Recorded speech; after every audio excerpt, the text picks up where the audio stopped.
Hey everyone, welcome back to Fantasy Theory. A lot happens this week in Loki Season 2, Episode 3, titled 1893. A Kang reveal, TVA plans, Renslayer, and more. We're at the halfway point of the season and things are really kicking off. Let's jump into it. This episode is titled 1893 because the majority of the episode takes place in this year. Marvel does a great job setting this up. For example, the classic opening Marvel sequence plays, only it's a classical version of it. Pretty neat thing they added. Now, I said this episode takes place in 1893, but it actually starts a little before that with Renslayer in 1868. I have to note, I don't know how long it's been since we last saw her in Loki Season 1, Episode 6. Could be weeks, months, or even seconds after that. Could be the door that she walked out of and then walked immediately into this, but judging by how Miss Minutes and her interact, it seems like some time has passed. We must note this takes place in the sacred timeline. Miss Minutes is set to meet Renslayer in Chicago during this time. This is to sort of fulfill a plan B for Kang. This being what would happen if he died. To kind of pass the torch to another variant, I assume. We then see a young variant of He Who Remains named Victor Timely. As we see him, he's sort of a young genius fascinated with light and electricity. This is setting the groundwork for an older him that we will see in 1893. Once Miss Minutes and Renslayer meet, they have to deliver the package to the young Victor, who we see is making candles. Again,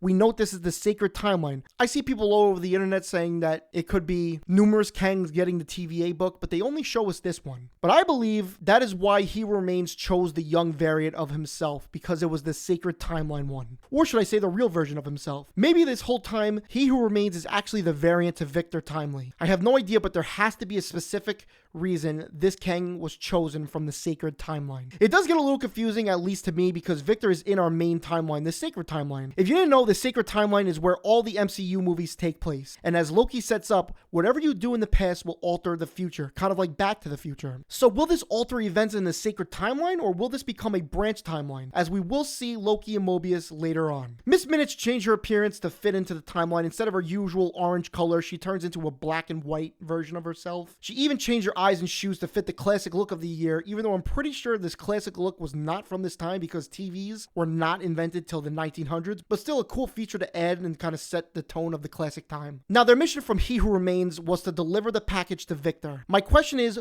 when did Miss Minutes discuss this plan with He Who Remains? He claimed to not know what Loki and Sylvie would do to him in the last episode of Season 1, so when did he have time to discuss this with Miss Minutes? Maybe this was all a game to him. Maybe he knew what was going to happen and started to write the next events after his death. Or again, this could have just been plan B because he really didn't know what they were going to do. The package was the TVA book that Obi wrote. Not saying Obi is bad, but Theory did mention in a previous breakdown Obi could possibly have had a hand with the creation of the TVA. I think Obi had innocent intent with this book, but He Who Remains will use it for his plans. This is also the book Casey claimed to have memorized, so maybe that will come in handy in the future. They delivered the book by putting it in a certain window, and then we cut to the TVA in an emergency state. This is taking place right from the last episode when Obi says we will all die because of this. I love when Marvel does this. They do long take shots, meaning in this episode for a certain amount of time, they don't use any cuts and do it all in one shot. Not a lot of people will notice it, but when you do notice it, you really appreciate it just because of how the acting was and everything like that. They've done this before in Hawkeye, and I don't know, something about it is just so awesome. We see the previous plan to prune other timelines actually did not work because there are still branches forming at an alarming rate. Mobius suggests to hack into the system without actually knowing how to. We kind of get a comical thing when Obi was relieved to hear this, but I wonder if that actually wasn't a joke, like an MCU joke, but instead might actually be a plot point for next episode. Maybe I'm just thinking too much into it, but I can't help it. Loki and Mobius traveled 1868. This year specifically, we don't know if it's the sacred timeline. I'm assuming it is the sacred timeline, but we don't actually know. Loki asks if there's any major figures from here. The irony of this scene is he asks this right outside the opened window of Victor Timely. Literally, the window is directly in the middle of the screen between Mobius and Loki. They then travel to the episode's title, 1893, and get comfortable because we are here for the remainder of the episode. I must note that this is now a branched timeline. We will soon see an older Victor Timely, but I'm wondering if that book helped him get to another timeline, or if he just, when he got the book, became a new timeline, hence why it's a branched timeline when Loki and Mobius get there years later. Mobius and Loki pass statues of Thor, Odin, and Balder the Brave. Could be an innocent joke at Loki's expense, or possibly setting up this character for future projects. If you didn't know, Balder Baldur is actually Thor's brother in mythology. If you played God of War, you would recognize that Baldur is Thor's half-brother. Very interesting to say the least, but you let me know what you think about this. A playful joke or a setup? Loki spots a sign that promotes that day's events with Victor Timely's temporal marvels, this being the clue they needed to find Renslayer and Victor. So they go to the showcase. The band is playing the Loki music if you didn't notice it. Cool little touch Marvel added. The theme usually plays when something significant is about to happen. We then see Renslayer at the same event looking for Victor. She's also with Miss Minutes, who was hilariously shoved in her bag. By the way, this fair was an actual event. It was centered around electricity, and there was even an issue between Thomas Edison and George Westinghouse on who will actually power the event. And then we get it.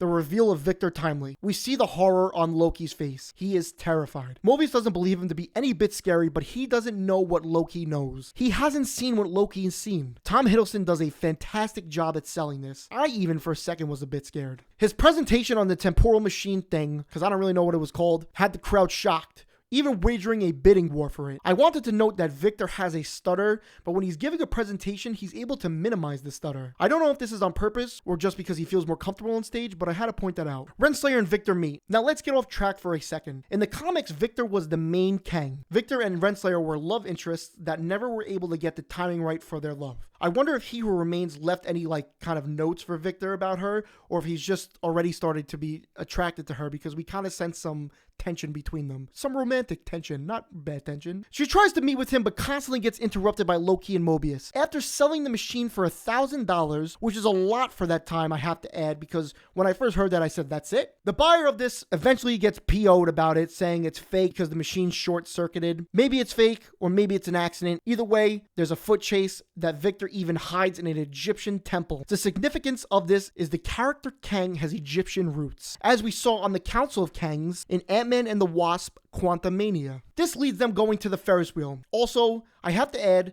this signifies, like Theory said in the last breakdown, an endless loop. A Ferris wheel. Loki being trapped in an endless loop of being a loser, as X5 called him, and a trickster. But this show has been about breaking the loop. When Loki finally gets to Victor, he says, "You're clearly really good at getting away." Loki says this, which is funny because Loki and Victor are kind of similar in that way, where they always are causing trouble and getting away. Sylvie appears ready to kill Victor, which she told Loki she would have no problem doing if she ever caught another variant of him. Loki then does what he should have done in the last episode of season 1 and gets in between them so she cannot hurt him. Sylvie is convinced that the TVA and Loki gave this variant the TVA book when Loki says it wasn't them. As we know earlier in the episode, it was He Who Remains' plan. Renslayer and Miss Minutes did it. They get into a face-off which ultimately has Sylvie win. Either she's stronger than Loki or Loki was holding back to not hurt her because Loki still has kind of those feelings for her, and Victor gets away. Renslayer releases Miss Minutes, which must have been terrifying for the people of this time because there is no such thing as AI at this time, so I'm sure the timeline will have stories and folktales told of this in the future that people won't believe or people will buy into. Just a terrifying scene altogether. Victor brings Renslayer and Miss Minutes back to his home, which I assume is the same home he got the book when he was younger years ago. And there's a bit of flirtation between Victor and Renslayer, which I sense some jealousy from Miss Minutes. A weird dynamic here, but maybe we'll learn more about this later on. Maybe this becomes sort of a love triangle? We get an answer on Miss Minutes when she calls herself AI entity. I guess that doesn't fully answer our question on what she is, but still an answer, I guess. They talk about a few things, one being Loki. Renslayer claims Loki likes to switch sides and was one of the Lokis that killed him in another timeline. I have to note, Renslayer claims Loki likes to switch sides, which I guess in history she isn't wrong, but I don't believe that to be Loki anymore. He's grown from that, breaking the loop. Renslayer tells Victor that a version of him created the TVA. He's not shocked by this, and he says he's also imagined that to be true. Possibly in the TVA book, or some of He Who Remains' memories are spilling over to Victor's imagination or dreams. Miss Minutes gets in the middle of this, again saying she was created by He Who Remains. Before they could go on, they have to leave, and we get this comical chase scene with comical classic music in the background. Kind of like those funny things that they would do back in the day. When they get away, they go on this boat named the SS Heron, which is the name of the showrunner Kate Herron, who directed the whole first season of Loki. Little shout out to her. Victor shows them his TVA book with all of his inventions. These may come into use later on in the season. Victor then figures out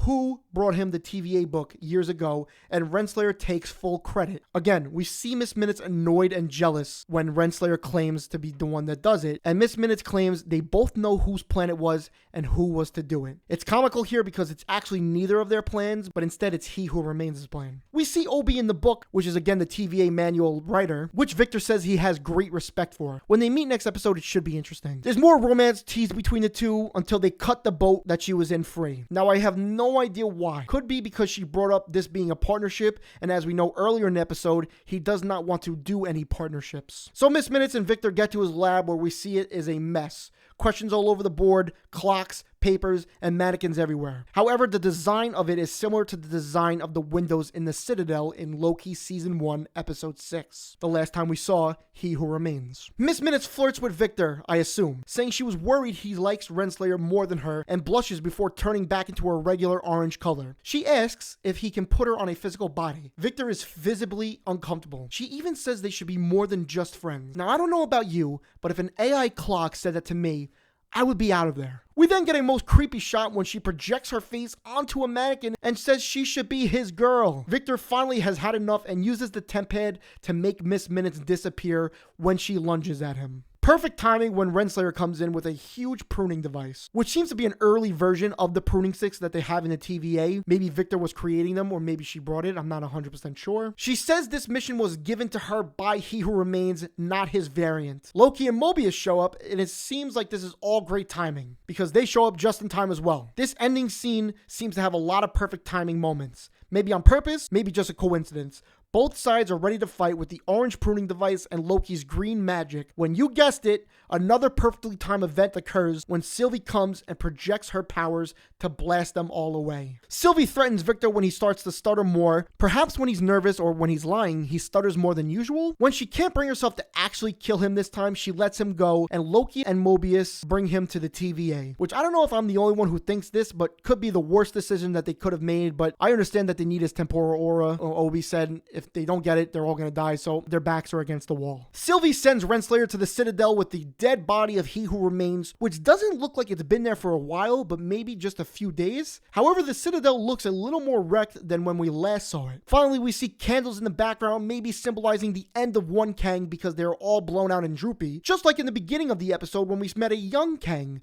a young Victor, who was creating the candles, symbolizing the birth of possibly a new Kang. Miss Minutes comes out of the temp pad and says it was foolish of him to make an enemy of someone who knows all of his secrets. I also have to add Miss Minutes and Renslayer maybe are not on good terms either, since Miss Minutes left her in the dust earlier in the episode. And finally, the episode ends. Well, there was a lot to break down, but I'm curious, what did you guys think of this episode, and where do you think episode 4 is heading? Should we trust this Kang, or is this Kang destined to be, as He Who Remains claims, the devil? I hope you guys enjoyed this breakdown and review because I had a lot of fun doing it. Make sure to like and subscribe on your way out, and I'll see you all on the next one. Have a great day.